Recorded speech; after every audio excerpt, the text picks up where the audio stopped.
fancy a go at it, but I still think you're against a team that is not yet in the clear. If w7m, for example, were locked in top 2, you know, guaranteed to be there, maybe you'd see them being a bit more foot off the gas, maybe not quite putting as much prep into this as they might otherwise do. But w7m have still got a lot to play for, so I just think this is going to be a real hard battle to fight their way through. Either way, we're into this one. Both teams last playing this map over the last couple of weeks, both against 9Z, and both winning 4 of their attacks. So the benchmark ready to follow is 4 attacks for either team on their attacking half. Bans to kick things off. We're going to see the Blitz going away, so one of those shieldy boys, as well as the Zami on the other side. Yeah, I think if you get one shield, you'll probably get a second to follow it. I would expect Mantu or Blackbeard to go with them. If not, a hard breach. I'd be surprised with anything else. W7M going to surprise me. Yes, they are. They've taken the Deimos. Okay.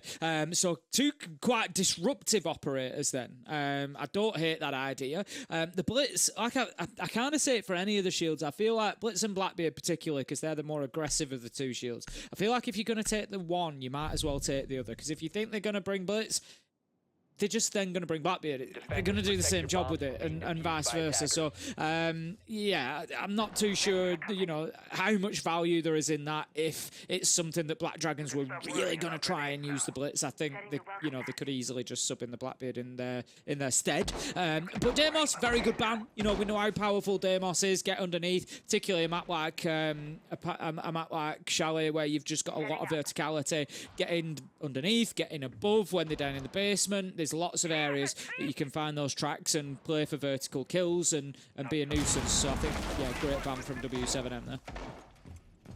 All right, keen to see how w7m play in the defense. I've already marked on it a couple of times now that 4 attacking rounds is the benchmark, but w7m are not going to be any slouches, that is for sure. So looking at Black Dragons and how they're approaching it, looking on their attacking side, straight away Miles falls towards the Dockerby Tim. I speak to the living death about this operator. I'm sick and tired of hearing myself say the goddamn name, but I think she's just so powerful at helping you clear through a map. And when you're anticipating that a team might be out and about around the map, very good for dealing with roamers. But also when they're just sitting back on site, very good for the execute. So sort of damned if you do, damned if you don't against a Dockerby. She's always going to have a use case at any stage of the round. So just always a solid operator to bring, especially when they're leaning in towards bulletproof cams. And of course, those yokai drones, can't use them whilst those phones are ringing out. Going to have Lobin just looking to get a little bit active down in the basement. Something w7m have done well so far through the stage, being unpredictable. You know, playing those positions, playing those roams where maybe they're not always going to be expected. Drone goes in to top floor solar for the time being. A lot of attention towards this side of the map coming in from Black Dragons. They don't have any major hard breach or anything going on, or any hard breach at all really going on. So they're not going to be opening anything up. They're going to have to work in through doorways. So that's going to give w7m a little bit of comfort inside a side. But I would expect more pressure coming in from Solarium, because it's going to be the easier take without a breach. I mean, he's dead to rights here. Volts can dig himself in and try and do his very, very best, but he's getting pressure from below, pressure from above. Sure enough, he's going to find himself finished off. At the same time, Dodez, top-rated player across the whole stage, across every team so far. He steps up and gets himself a kill back on the other side, not wanting to have that throne unseated anytime soon. Of course he does, playing on the Frost, of course. Not a terrible gun, but certainly not the best in the game by any means, but still managing to make it sing and find those kills to keep w7m in it. A little bit of aggression from him as well, playing out into Ivy, looking out on towards Mezzanine. We do see Hornet managing to get the kill onto Lobin. What a beautiful shot from Dots though, taken in whilst a little bit stunned as well. Manages to get the trade, 3 versus 3, 55 seconds left to go, and honestly, kind of anybody's at the minute. Yeah, great use of the smoke as well to block off that standard angle. You see someone challenge from that library hall window. Try and put pressure onto the bathroom window player, but these smokes being down do stop that. Even challenging back here for the brief moment that he has to be able to keep himself safe for now. But elsewhere, they've been absolutely melted. Dots onto a 3K in the round. And with that, all the backbone of this attack is gone. Muzi having to step his way through his own smoke grenade here in towards Piano to try and find something. Surely we don't see this round given away by w7m, and they're far too composed for that. Dodez with the close. Solid first round. Yeah, w7m looking very good there. I come back to the same old judgment that I make. How bothered were those defenders inside? Not very. There was no real pressure coming in from double window. There was a lot onto the solar windows, but Dodez was able to cut through them early in the round, and then Dots at the end. And Black Dragons never really got themselves established inside the map in a position to make life particularly uncomfortable for, you know, if you imagine yourself stood in office there or stood in master bedroom, you're going to have been reasonably comfortable for the majority of it. So no surprise to see W7M going to dining and kitchen this time, because the defense is going to be largely the same. So they can kind of just rinse and repeat. They'll try to hold on to office and master bedroom again, keep those verticals above sight. You know, we see this so often. A lot of the fight will come around master, office, bathroom and trophy. And solar, it's going to be those sort of 5 key areas. Attacking wise, Black Dragons, they've got a couple of choices. They can go in and try and get that top floor clearance, take control of it. Alternatively, you just open up the office wall from mezzanine, you open up the dining wall from fireplace and try and get a plant in behind the diffuser. There's relatively good cover so long as you can keep office empty. So it may be that they choose to go for that. But looking across the side again, it's not going to be that, Des, because there's no hard breach. No, they've largely swerved it, haven't they? Which is quite interesting, rather than playing through the standard office wall. But I was going to say for a second, they've still got to work through things like these Malusi banshees that you're going to see being used to feed information when someone is pushing in towards office. But straight away, Macken is in there with barely, 25 seconds gone. He's already hacked out 2 gadgets, now going for the default cam as well. Got an awful lot of value from one of those clutch drones here very early on in the round. Yeah, I don't like not bringing a hard breach at all. You know, even if that's a secondary hard breach gadget, I think you're just offering a little bit too much. You mean you're telling me the Thermite main doesn't like it when a team doesn't bring hard breach? What? I Is that because you can't see yourself a spot on this team? I thought that might crop up. No, I just think you're offering too much safety to the defenders. You know, I always talk about disruption and discomfort for defenders. You want to take, as a defender, you are going to play in what you think is the #1 best spot on the map for that defense, and you've got to move them, and one way to do that is to open up those reinforcements. Even if it's secondary hard breach, just get it on their office wall, for example. They're going to have to go in and get the kills inside of office, otherwise W7M will never move out of there because they'll have no reason to. So yeah, I really don't like it. Opening kill does come in, we get one either way. Dot's taken down and rare, big loss with the Blackbeard gone as well. W7M are going to be cut down out of office, but look at what happens, you see, because they are pretty comfortable. 2 versus 2 after a flurry of kills. They really don't seem bothered there, and they managed to get the cross back in. There you go. I mean, Moosey's just inviting that from Volps as well. He knows exactly where he is, but gives him all the room in the move to step in the world to step wherever the hell he wants to. And now it's father and son, Parlo and Volps, stepping up together against Flashtree, who has got a lot of work cut out for him, even with over a minute still to play. And the thing is, back to the hard breach. Should Volps have been able to play in that position at that point?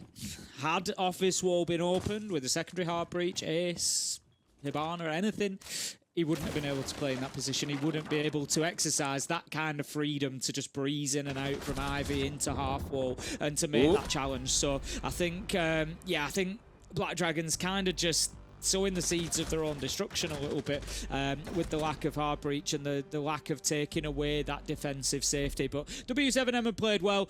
Don't get me wrong, Black Dragons did well with what they had, going in through doors, going in through windows. They managed to find 3 of the kills, but ultimately it wasn't enough, and they found themselves 2 down pretty quickly. Well, they've lost the 2 attacking rounds they were allowed to lose. Tim, again, that reminder of the last time both of these teams played this map, both against 9Z. They won 4-2 on the attacking side, and they are a single round away from not being able to repeat that scoreline.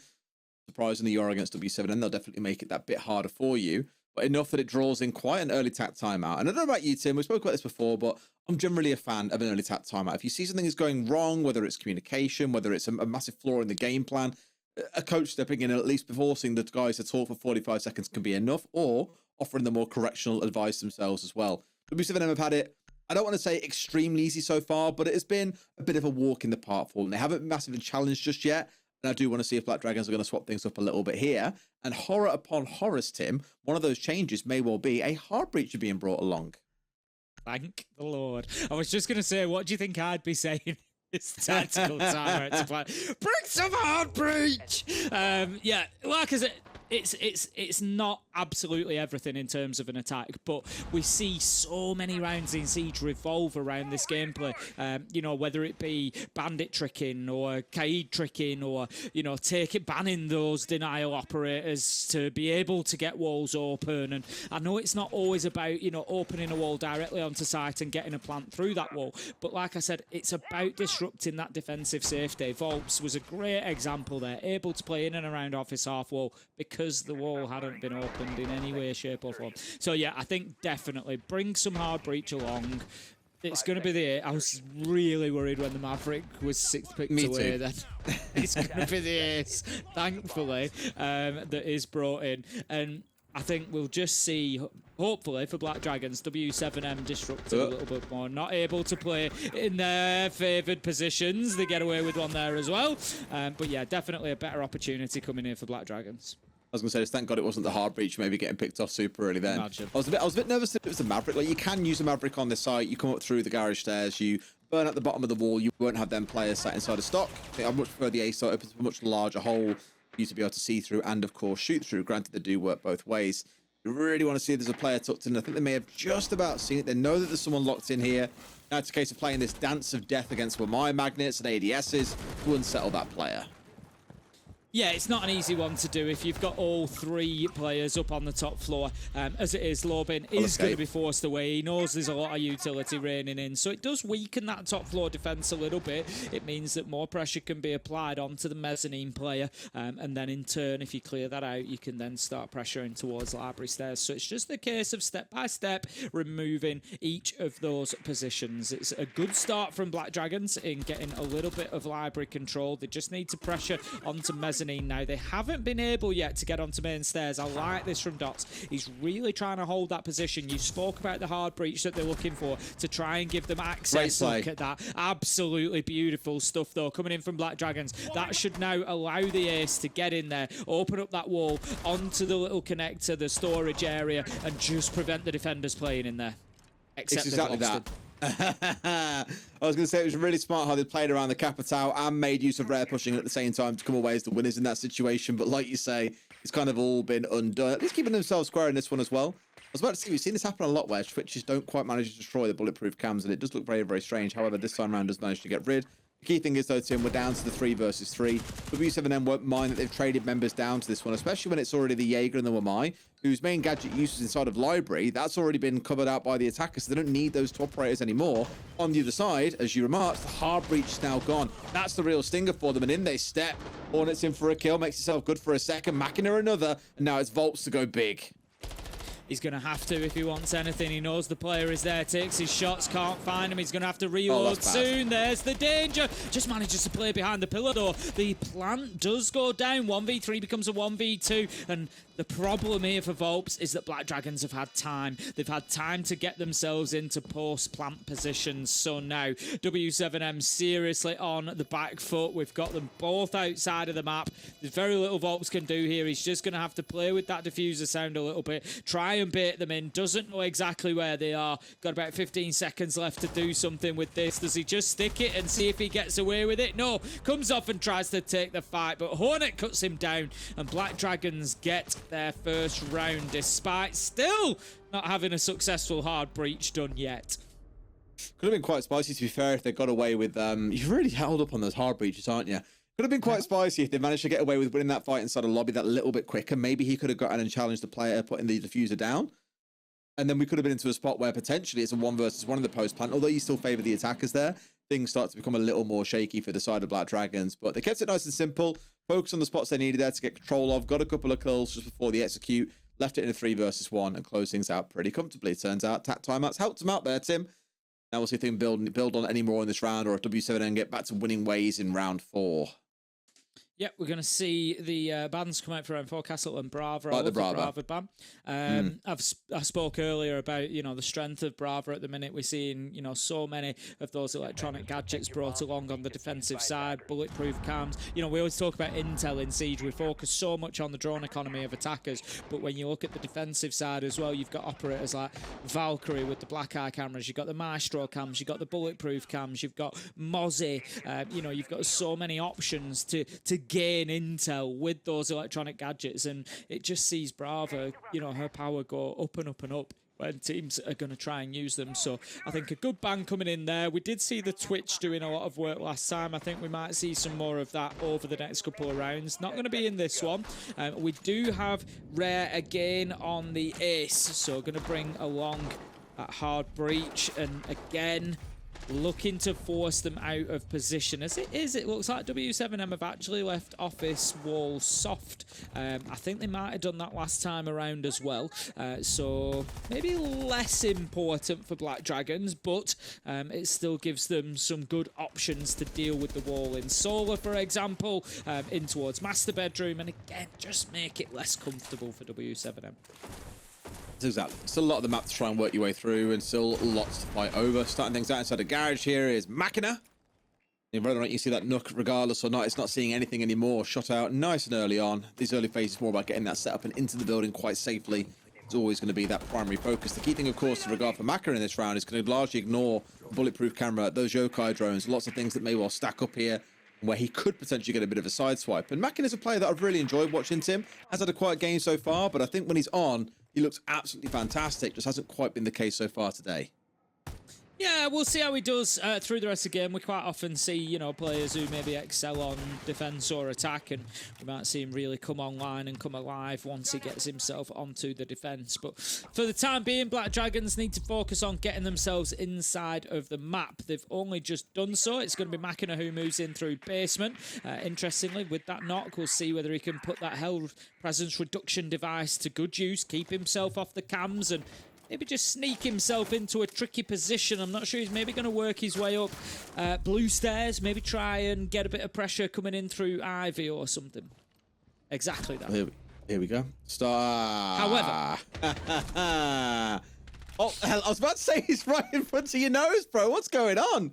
So Kamusi gets the kill into Volt's dead easier. Trade secured. However, Black Dragons, it means they've got the 4 versus 3, Tim. That's the kind of numbers they're looking for. I was about to say, Dots might be leaving himself in a very dangerous position here. A second time in the round where arguably the player on w7m had a free kill waiting before their nose, but just narrowly missed the player. At 4 versus 3, w7m still able to hold on to that half-wall position inside of office. I think that's something that Black Dragons need to address. If they're going to try to push from that side of the map, they need to make sure that they're getting that position cleared out. It's Dots on the Echo, so it'd be a doubly big loss, realistically, for w7m, because they would, of course, lose active use of those yokai cams. Look at this aggression coming in from Dots, though. He knows that they're inside a library. He just wants his opportunity to try and open this up here, but sees his man too late as Hornet manages to walk in from behind and get the kill. Palu on the trade, but that could be a big loss for w7m. God, there are so many siege timing moments in this round. It is a thing of beauty. Plant is going down, though, mind you. They know exactly where Loban is coming from on this Jaeger at the same time. The fuse is complete, and we're back where we were in the last round, Tim, where it feels unrecoverable for the side of w7m. The Black Dragons, fair play. There's been definitely good parts of the round, a few lucky moments as well. But all that matters is they've got another one on the board. That is now 2 in a row. I'm very curious to see if we see w7m coming with attack time out here, just to have that moment to breathe and break the momentum of Black Dragons. Yeah, that was great stuff from Black Dragons. I'd be really interested to see exactly where Hornet came from there. So much pressure on the office side that w7m must have, I can only imagine, have switched off a little bit there and have just completely focused on that office half wall and mezzanine and Ivy and thinking everything's coming from there, and Hornet's able to just walk in. And not only does he get a kill, he gets the critical kill. The one holding them at bay in that situation is your man on the Echo. He's playing in and around office, half wall, making it difficult for them, challenging them in library, mezzanine, everything else. When Hornet gets that kill, you could see the pace of the round increase, because Black Dragons knew that the piece of the puzzle that was blocking them had been taken away. Able to get in and get the diffuser down. Great attack from them, recognised when the opportunity was there and took it, and leveled things up 2-2. w7m have got a game on. Oh boy, oh boy. And no timeout like I thought we might see, but clearly holding on to that one for the second half of this game. Almost a step then for Black Dragons, building into momentum now, and I start to worry for w7m that you could let a couple of rounds bleed away here, and suddenly what was a flying start, 2-0 up at the start. starts to very quickly fall away from them. This round is a pivotal one, though, to see who can pull themselves back into the lead. Now, Tim, once again, we look across this team. We cast our eyes over that lineup from Black Dragons, and once again, there is zero heart breach, not even a tin opener being brought along. But to some degree, the electrification being brought along by Loban, it feels somewhat redundant to them here. However, of course, they're not to know that. They'd expect to see an ace being brought along, or a thermite potentially. Neither, of course, on side here for the attackers. So, really playing a game that's keeping us guessing, it feels, on the Black Dragon side. They're just going to be continuing to drone for now. Going to be looking for, again, similar to last time, that top floor presence. Try and get them moved around.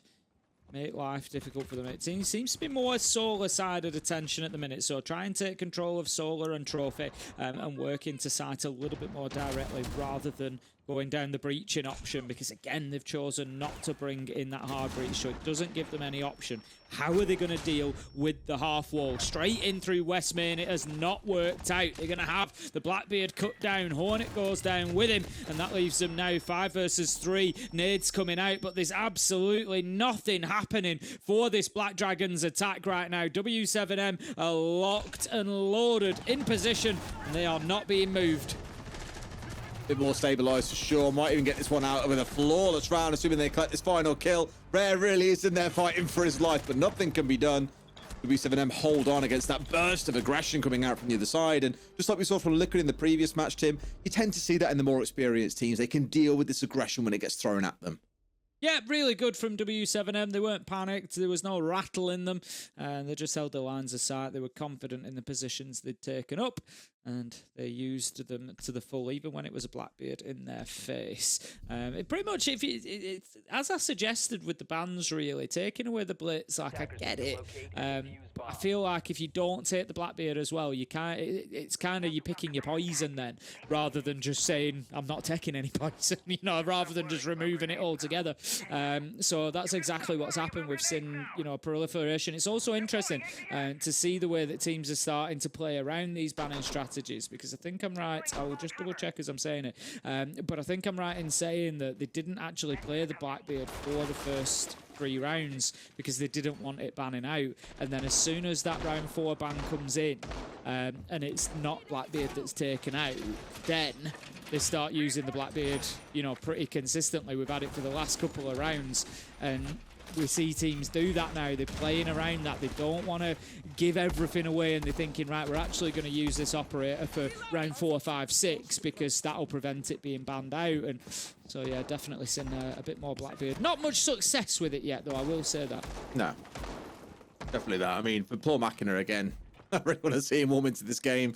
Player that normally rate quite highly, but has had a bit of a struggle here to fight against the side of w7m. See if fortunes turn here in the last round of the half, though. To begin things off, then, we're going to start things out with that Blackbeard nading away through and towards Library. Of course, hoping to deal with any frost mats that might be down, any barbed wire, anything that might impede the entry in towards Library. That's where the point of push comes in. And very common to see that as well, that Library is one of the main ingress points on this map. You start out with control there, start working your way forwards. Of course, good for attacking downstairs into bar and gaming, but also just generally a good entry point in towards site because it leads you to 2 sets of staircases very quickly. Lobby 1 or the blue one, or of course you're attacking top floor. It's as far away from the site as possible. It's a good entry point where defenders can sometimes hold up. Here we go. Wants to charge on towards this med side here. A nade straight in front of them as well to try and deal with that FNAT going off. And the nade actually finds a kill, realizes he can't step away from that one. It's a bit of a freebie. But a trade comes back elsewhere as Loban finds Rare, so still things stay. All square at 4v4. Great team play from Black Dragons so far. The way that they've worked with that Blackbeard to provide the gun power as well. They have lost the Monty along the way, which could be a problem for them when we get to executing. But they do still have the Blackbeard. Ying going as well is really not going to help, though. 3 versus 3. There was the Warden on side for w7m, so maybe not, you know, kind of a guaranteed win for Black Dragons having the Ying there. But 2 versus 2 as the downed Volps will be cut out of it. A direct trade there as Palu picks up Muzi as Muzi finds Dots. And it leaves Palu now 1v1 with Hornet. Very significant ending 1v1 this as well. Either you have that dead even half to close things out, or w7m leave with a 2-round advantage. That's just how much is relying right now on the 1v1. Poor Volts, by the way. Every single nade that remained in the game, I'm pretty sure, went his way. Frags, flashes, you name it. He was not getting out of blue stairs alive. and rightly so, was cooked and charred. 50 seconds to play though. Hornet has got a lot of time to work with. Still 2 juice pools available. Not that that's too important coming into a 1 versus 1, but now it's about information. He needs to know where Parlo is. Parlo can afford to play the waiting game, sees him at length, and the last thing I think Parlo wants to try and get engaged with here, Tim, is a long-range firefight. The closer he can make it, the better. Yeah, exactly that, especially against an LMG, because Let's defuse her. Hornet can just Downstairs. keep on firing. We'll keep our eyes out and see if we can see it. The arrow is certainly pointing downwards, so it's either behind him or underneath him. But as you say, I think he's already committed to playing for the kill here. And Parlo's movement is just slippery. He's just keeping himself away from this engagement. And as soon as he hit, that's just Parlo's experience coming out there. He knows where he is because he's bounced back and forward. And as soon as he hears the footsteps pace increase, he knows he's running and he can't be ADSing, so bang, he takes his peek at that moment. Brilliant stuff from Parlo. He wins out the 1v1, 4-2, and a great start for w7m. Yeah, I mean, in that situation there, trying to play out for the kill was always going to be a big risk, I think. Parlo's got that experience. He'll play the dancing game every single day of the week, and you're pre-firing these angles, understandably. You're just giving away exactly where you are, and Parlo played it to absolute perfection. Gives them that 2-round advantage, and it definitely sets up quite a hill for Black Dragons to climb. First ban's coming on through, just like before. We've got the Blitz and the Azami being taken away.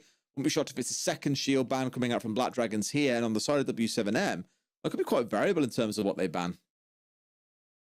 Yeah, definitely could be. Maybe the mirror, something like that. Maybe, one of the like Valkyrie, a bit of an intel op. The castle, double up on that architect type of style. It's actually going to be the Melusi. Interesting one. So just trying to take away those banshees. We see the Black Dragons have gone more down the line of what I was speaking about. If you're going to get rid of the Blitz, get rid of the Blackbeard, and it takes away that aggressive shield option.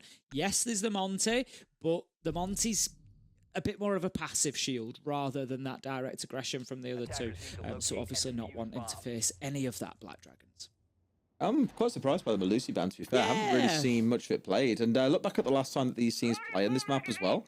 The Black Dragons really play it? No, they didn't play it once. So they haven't got a player that's got it in their top 3 operators across the stage so far. They didn't play it last time they played the map. So it's a curious ban coming out from w7m. Again, whether it's something they've seen in scrims and just think, okay, we'll not see that one coming through today, I don't know.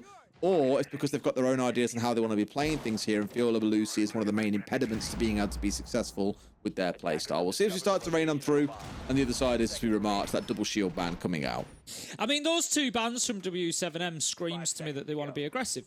They don't want to be pushing into, a position with keeper barricades or where they're going to be slowed down by banshees or given away, their position, their push is going to be revealed. So it sort of screams to me that we might see a bit of aggression in the first couple of rounds. We've got dots on the Monte, maybe just trying to get in there quickly. We could have this breach straight away. We know that there's the new piece of corrugated metal on the updated version of Chalet for CJ, so it could just be bang straight in there, try and get a plant down, and obviously something like a Banshee is going to prevent that or make it difficult to happen. Yeah, get the Rara on connector door. If you can manage to get it onto blue door as well, all you've got to watch is the rotate them.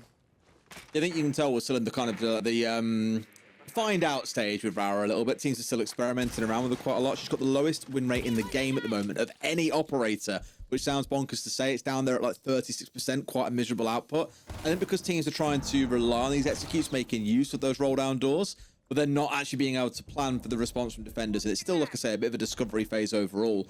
When it works and when she pulls out the gadget and manages to make it in use in the right places and it surprises defenders, I think it's absolutely wonderful, but it's just very rare so far we've been able to see that be a thing.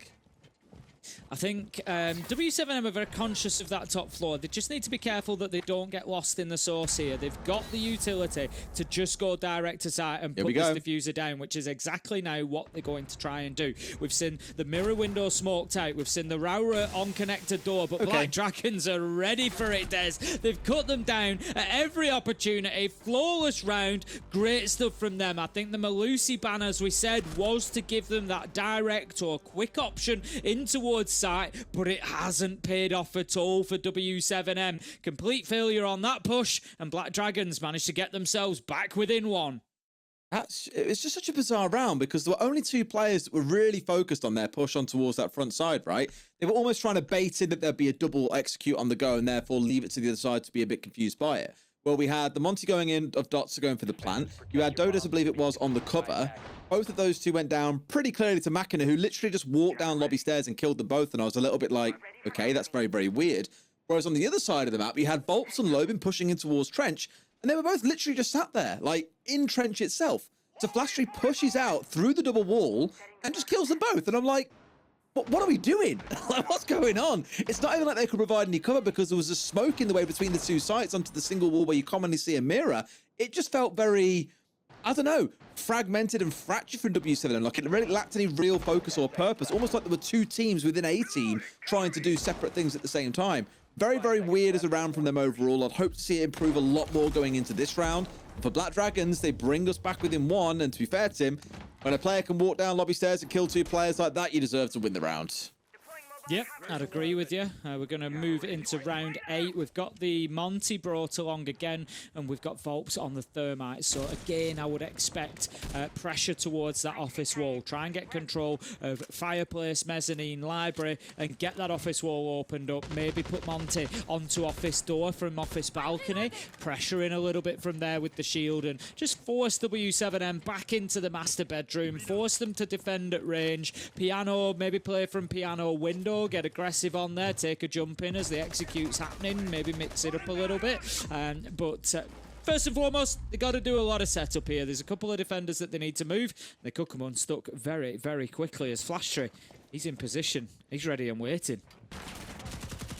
He is. I mean, Dots is in a pretty good spot as well to start the march on forwards. At least have the sniff here as to what's going on. Already drawing out some of these smokes early on too. Again, we spoke about the entry point being library upstairs. Here it's also working in on the downstairs nice and quickly, just to deal with any roamers that might be looking to cause a little bit of bother later into the round. That's a lot of smokes that have come out quite quickly on though, and saying that smoke from both sides as Dots has used one as well to cut off 90 and start his march up towards this top floor. Surely they know that Flashtree was on the lower level of stairs there. He's just going to hold himself in that position until the moment is right, unless there's an air jab gone out or something to force him to rotate elsewhere. But this could be a big mistake in the late round from W7M. They have got themselves in a position to breach the wall, so it is going pretty well for them elsewhere. Right now, Flashtree is my big focus point and concern for this W7M attack. I would love to say that they definitely know about it, but I'm not 100% sure myself. I know they've had Dots and Parley were droning the living death out of those stairs earlier. Surely the presence of mind was there to drone onto him at the same time, but no, he starts his march at the backside, and there's the freebie. How have they had so much drone time on these stairs and missed out on this one, Tim? Now down to a 4 versus 2. These last 2 rounds have been a car crash for W7M, and Black Dragons have capitalized on the chaos, losing only 1 player across 2 rounds and bringing us even to 4 apiece. Just see Machina on his player cam there going absolutely crazy as well. That's how much this means to Black Dragons. Like I said, a win here. I'm not certain if it mathematically guarantees them playoffs, but there's about 99%. It's, you know, FaZe have already qualified with 15 points, and it would put Black Dragons on 15 points. I'm just not sure whether the last fixtures next Saturday it will be, next Sunday, 13th of July. I'm not sure if the next ones allow for a little bit of juggling of those positions, depending, you know, who has left to play. But yeah, Black Dragons really going for it at the minute. Like I said before, this one coming in, Des, it's a bonus game for them. They're going to be looking towards that loss matchup as being that's where we really lock it in. But if you can get it done now, then fantastic. It's a bit of a free chance at it, a little bit of a freebie. And W7M, I'm sorry, you've got questions to answer there. You've been one of the best teams in the world for the last month, and that is just poor. You've been fighting with Flashtree. They've been smoked by him. They knew that he was in that position. They knew that he'd been playing on library stairs. And for him to be able to just drop down a flight of stairs and stay off the radar, come back up and break the back of the attack, it's just... you can't be doing it, W7M. Sorry. If you're going to try... You know, if you're going to be playing at the level they play at, that just can't fly. Absolutely not. No, we've got to see improvement in this round then, because for W7M... start to feel a bit nervous about it, Tim. I mentioned at the start of the game that they're far from in the clear themselves. Yes, they are in the top 2 for now. If Black Dragons win this game and go on to win their last game, for example, things then start to look very, very scary for W7M. A reminder that if you finish in those top 2 spots, you do guarantee get a top 4 finish. which we know unofficially leads to an invite to EWC. That's a big thing to, of course, account for here that we can't be ignoring. That's got to be in the back of the minds of a lot of these players. They need to get some success here, W7M. But let's see if they can shake things up here in their third round of the half. No! Rare finds one for free. It's again another bit of a freebie onto Volts this time around. A trade back the other way. But some of the damage has already been done. Admittedly, they've got the smoke dead on the other side. That's pretty good, but they've lost their hard breacher. Volts is gone. Yeah, they have lost the hard breach, and we saw in the last round a little bit of the impact the hard breach can have getting that office wall open. Didn't win the round for them, but they certainly got in there and made a little bit of chaos inside of sight. We're going to lose the Lion as well. That's the E1D scan's gone, and of course the Monty, every time somebody on his team dies, he becomes that little bit less powerful because it gives more opportunities, more times where the Monty has to drop his shield and make the challenge himself with the pistol or the revolver, and it's tough for him. So all of these deaths make him less powerful. He gets taken off the board there. That leaves us now 2 versus 2. Minute 15 left to go, so W7M have plenty of time. Honestly, it's another round I could see Black Dragons winning. Sure, they've brought it down to the 2 versus 2, and at this point anything starts to feel possible. C4 available, of course, in back pocket. I was going to say, you've got an IQ on side, but it feels a little late for the impact of that operator to really be being brought onto the 4. A couple of nades to play with, one being tossed out by Loeb in here. I think more towards trying to move players than anything else. But for the most part, Black Dragons can just sit and wait here, fight for that right opportunity, and then strike. 35 seconds left to go. They've got a little bit of intel. Lobin has a look, tries to open that up. Damage does come in to Dordes. He's just trying to duck and dodge and dive. He actually manages to force Rare into position, but it comes down to a 1v1. Hornet takes him down, successfully wins out the 1v2. And that is Black Dragons with a 3rd round in a row. Oh dear, W7M. Now you start to worry.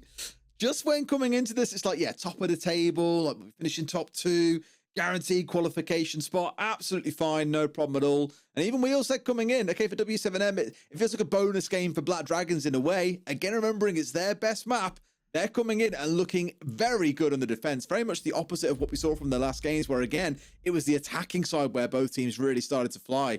W7M have got to show something magic here. And again, I wouldn't be shocked if attack timeout, there we go, as I say it. Attack timeout needs to come in at some point over those first 2 or 3 rounds. They've waited till the 3rd because, my God, is it starting to look a little bit ropey.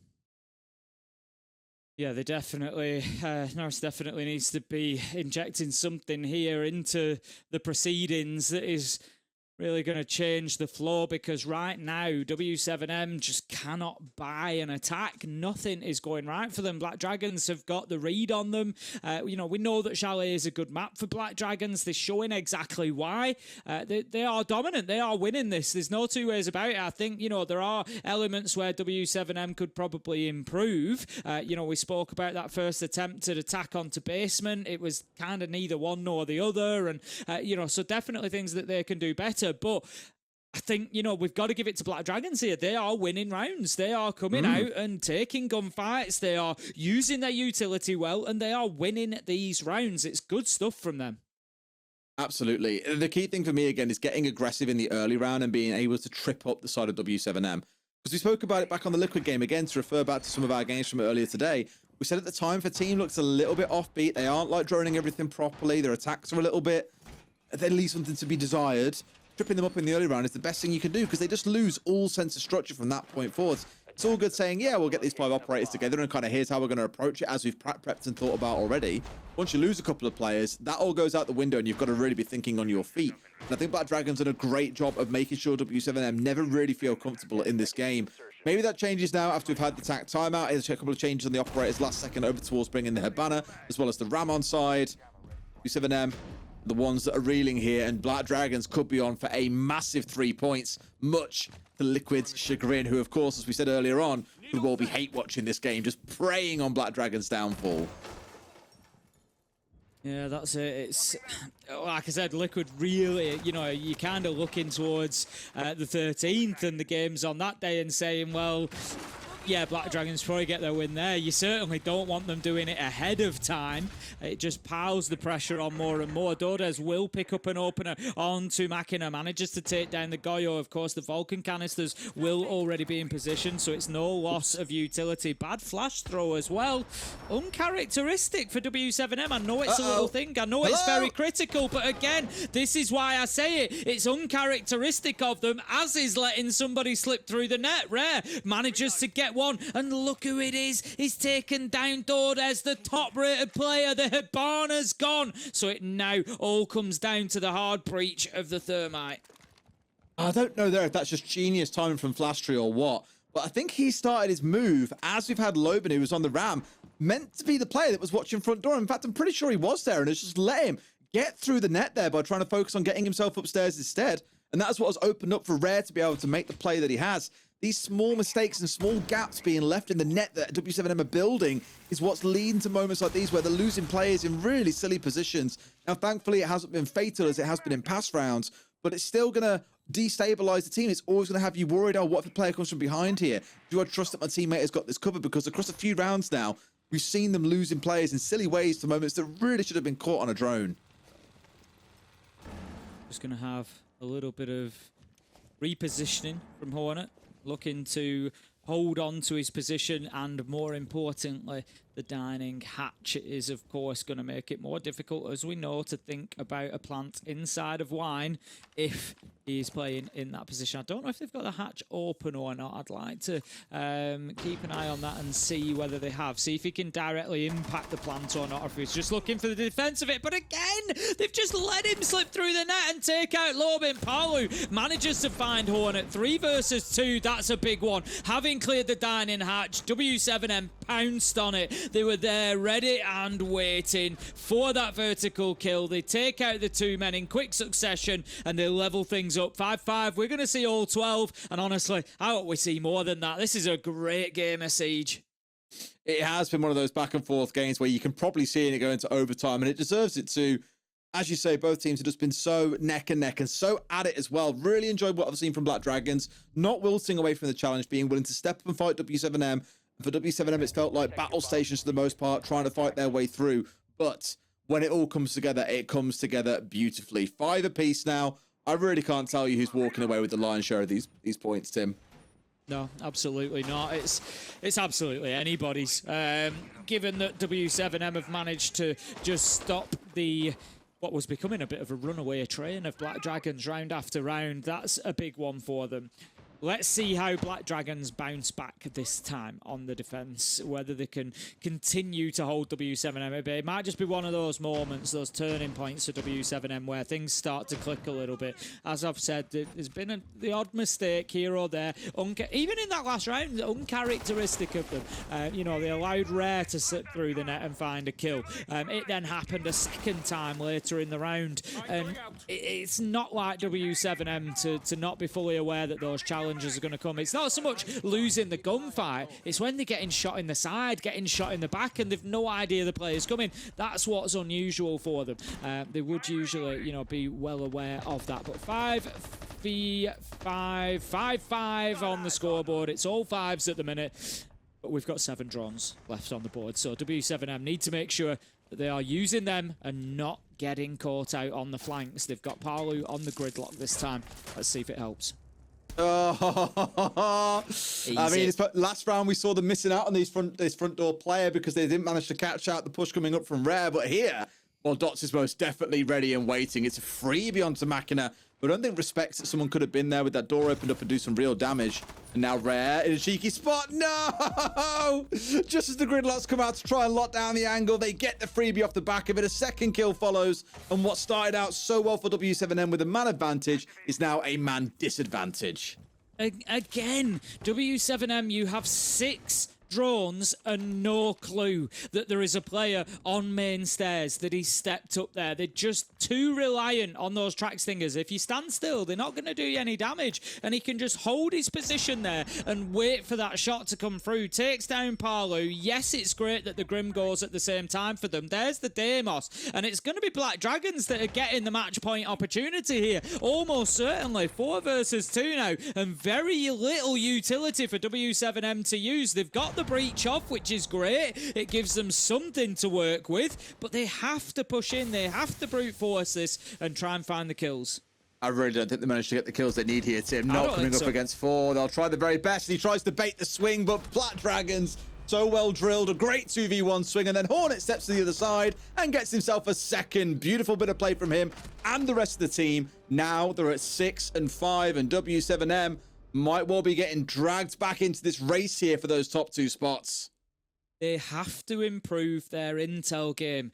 That is the 3rd kill, not in a row, but in 2 rounds that we've seen where, again, I said it before the round, they're getting shot in the side, shot in the back with no idea that it's coming. And that's what they've got to stop. They've got to be making sure that they're using those drones.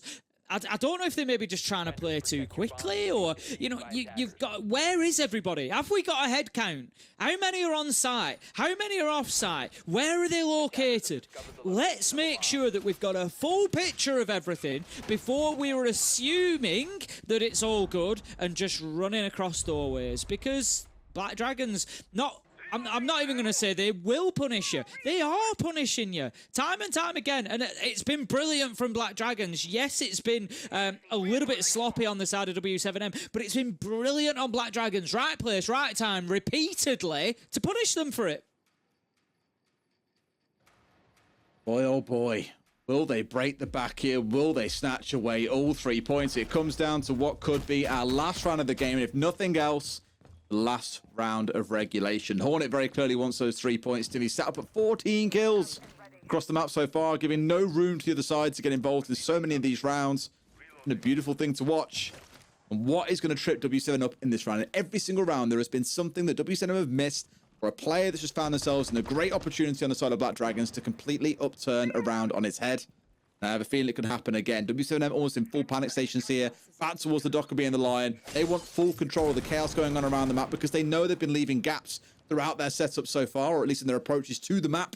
And they want to make sure that's shut down here. No more errors are allowed, or this game is done. They've got at least a little bit of, or plenty of disruption, really. They've got the Dockerby, they've got the Lion, can work in tandem, make it difficult for Black Dragons. But I don't feel...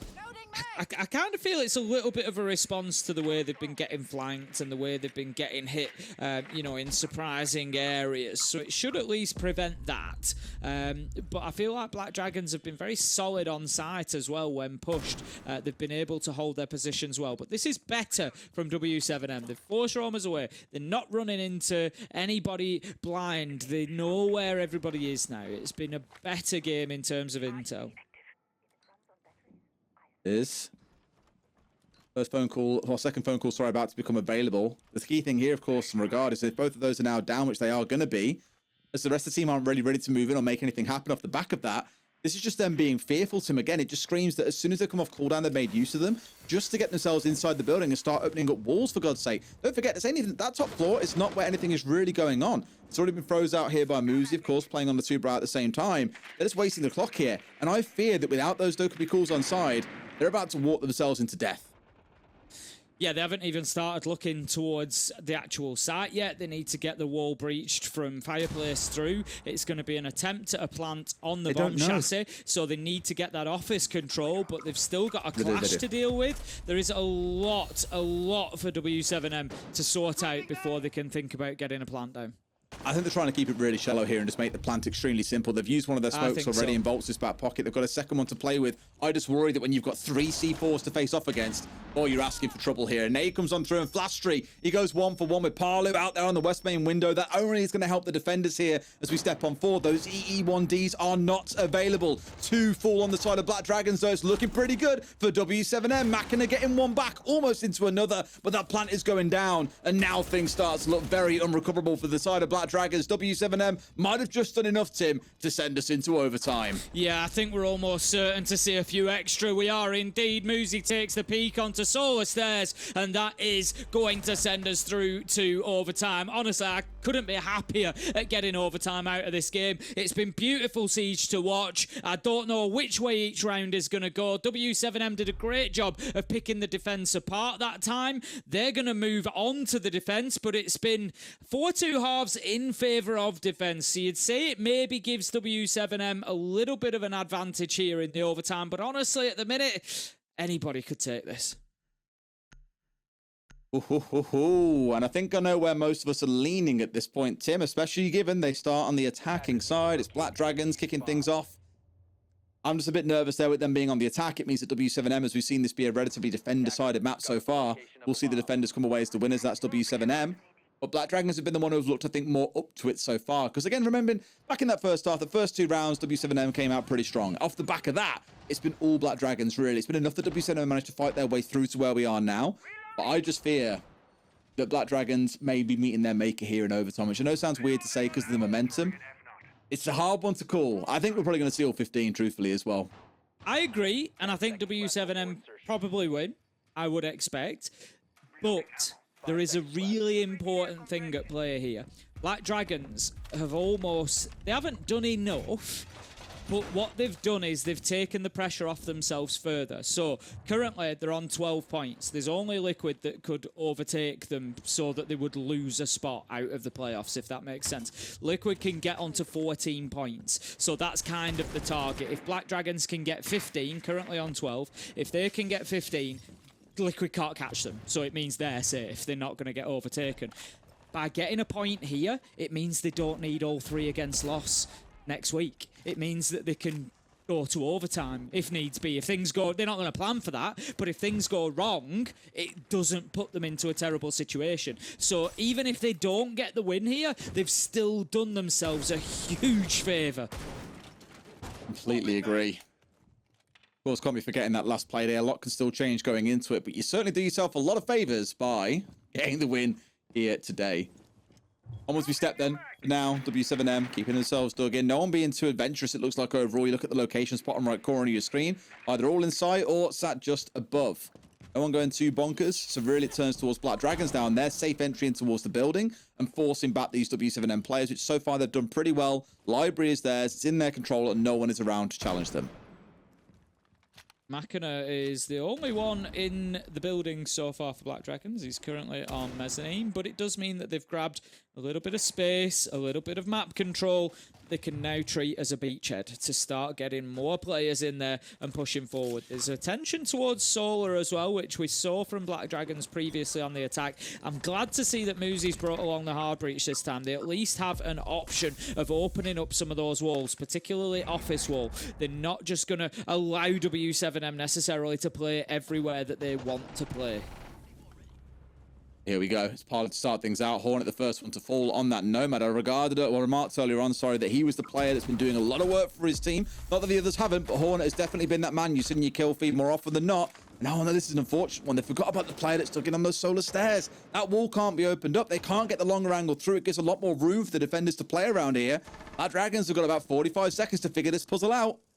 Yeah, they've got one more Selma in hand, so they just have to deal with this player, essentially. Maybe, I don't think the Grimbees are going to prevent him from going up the stairs. Dodes manages to find Machina. Muzi's going to lose a lot of life as well. So 3 versus 5. Last Selma charge goes in. It's going to just try and force this player out of mastery. It actually does the job. Flashtree manages to find the kill onto Lobin. 15 seconds left, and it is time for Black Dragons to go. They push in 3 versus 4, 2 versus 3. As the kills come raining in, it's W7M that are on top. Experience is paying dividends, and they look like they're going to get themselves the advantage and 2 match point opportunities. Kind of expected to see W7M coming thrown here in overtime, like I remarked. So I do still think it will take all 15, but I just think they'll show a bit too much composure, a bit too much discipline, and we'll see them walking away as the winners out the back of this one. However, Dragons are going to the defensive side. It's where we've seen the majority of rounds being won throughout this game. You'd expect to see them send it to 15. Anything can happen in that last round. It can be a rush. It can be a massive muck-up by the side of W7M. You just don't know what's going to come. So don't count either team out just yet or over the finish line just yet. God knows which way it goes. The key one to remark on them, I was looking at the numbers a second ago to double check as well. Look at obviously currently sit 1 point behind Black Dragons. Black Dragons walk away with 2 points here. They've already got quite a significant round difference going into that last game. I think even if Liquid step into a point where they win that game, assuming Black Dragons win this one, they basically won't be able to catch them outside of Black Dragons getting absolutely stomped on that last play day. This could already be wrapped up and Liquid could find themselves without the, let's say with the inability to go through. Of course, still got other games to play today where they could still catch it out, but Black Dragons would be safe and away from that potential challenge from that team that's currently sat in 7th place. Yeah, that's it. There's other teams that Liquid can catch, but it basically removes one of them. It takes Black Dragons out of their reach, at least.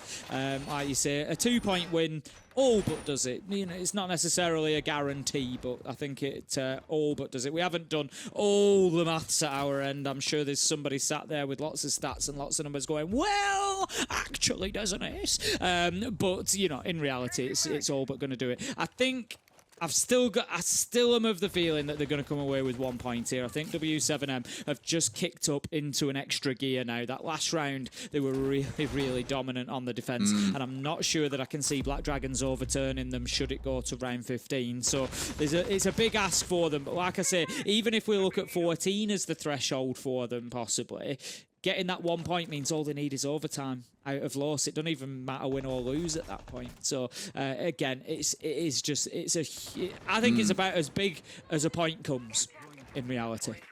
For those that are, of course, curious on how the numbers work and are running the maths in their own head using Wikipedia or whatever else as well, these tiebreaker conditions, obviously it's points first, then round difference, then head-to-head, then map win percentage overall. So lots of things we can still work on through. All will become apparent next week when we go into that last play day when this stuff really starts to matter the most.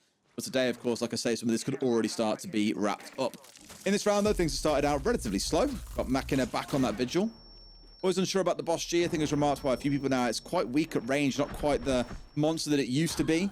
However, Dodo's is straight in and has been gunned down. This is the second round now. Both teams have made the mistake, Tim, about not respecting that there is a player playing on these solar stairs, and it is a freebie to start things off here. Lack of intel. Again, I've said it a number of times for w7m. They deal with that position quicker than Black Dragons were able to before them, though. Volps taking down Rare. 4 versus 4, and w7m now managing to gain control of Solar. Look how influential it can be. Dots has taken his own man out, but at least he got the kill. Sometimes you just got to shoot through your own, Des. If you think the win is on the cards, 3 versus 2, and an for Black Dragons to survive, but Machina, he manages to find one with the Boss G. 2 versus 2.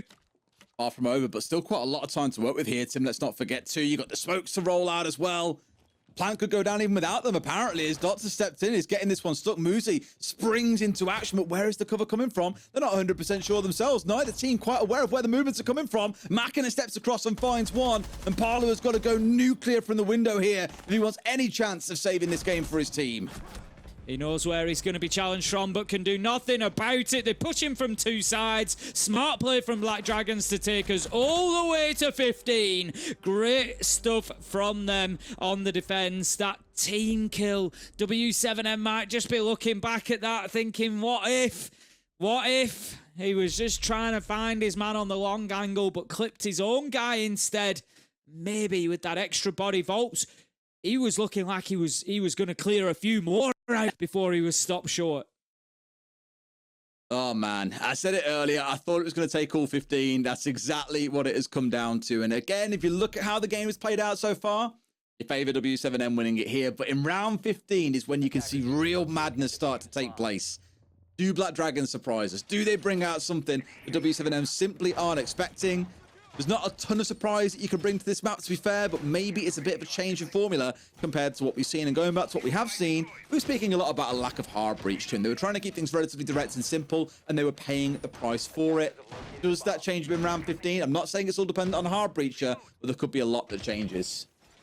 Yeah, we've seen that the stats have continued tracking as they were previously, with the defenders winning the rounds. w7m take us to the top floor. It was Kitchen and Dining that they won last time around. Looking at the lineup for Black Dragons, they do have that. I know we keep talking about this hard breach, but they do have the hard breach on side for Machina. Last time they tried to use it to open a bathroom wall. They tried to use it to open solar wall. It didn't do a great job. they've got a half breach that has been opened for them on the office balcony wall. I would still love to see them get a Selma charge on the other side of that, open it wide up and try to prevent that position that they know w7m are going to try to hold down just around half wall, an office balcony door. They want to control the map from there, and they can't let them. Absolutely not. For now, no one going down early on, so no early madness, no one holding at external windows or looking to get too cheeky-peeky. Probably a good thing. Shield, of course, going to be the spearhead of this round. Is the key thing to look at as well. Rare, you know, he's been a bit of a rat in a couple of these rounds. He should know what it feels like to get shot in the back. He's been the one doing a lot of that shooting himself. This is the one that, for me at least, has got to take things quite carefully here. Not to get too excited, not to go charging through the map. You can afford to take it slow. Chalet being one of those maps where it isn't about fast, rapid control of large parts of the map. However, no, he's heard about it as well because, of course, Tim, they've got the Dockerby on side, and there's Flashtree for the collection off the back of it. This is why this operator is so powerful, so versatile. That has just saved Rare's life.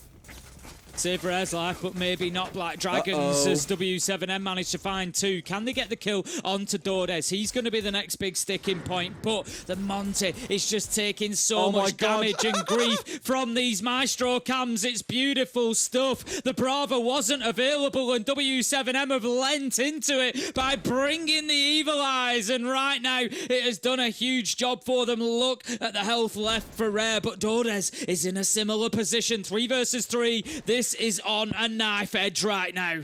A few more zaps from that Maestro, and he's cooked at this point, Tim. They've got to be so careful of that. Still got a phone call available, of course, knocks those off for a short amount of time. That has to be their go point, though. That has to be when they decide to make their move. A challenger standing outside a bathroom, and here comes that call. Now is the time to start their march on forwards. Just going to open that window up. Rare is taken out, and that is the Monty. The tip of the spear has gone. They've got Dockerby. They've got some Grim. No, they don't even have any bees left on the Grim. They're out of utility. They've just got to take this brute force 2 versus 3 and find some kills. w7m are playing this super smart, Des. They are deep back and dug in, waiting for the challengers to come. 1 versus 3, 1 versus 2. It's all up to Muzi. He's got one either side and 20 seconds, living on a prayer at that point. Can't get it done, and w7m, after a hard-fought game, are able to lock it down on the defense.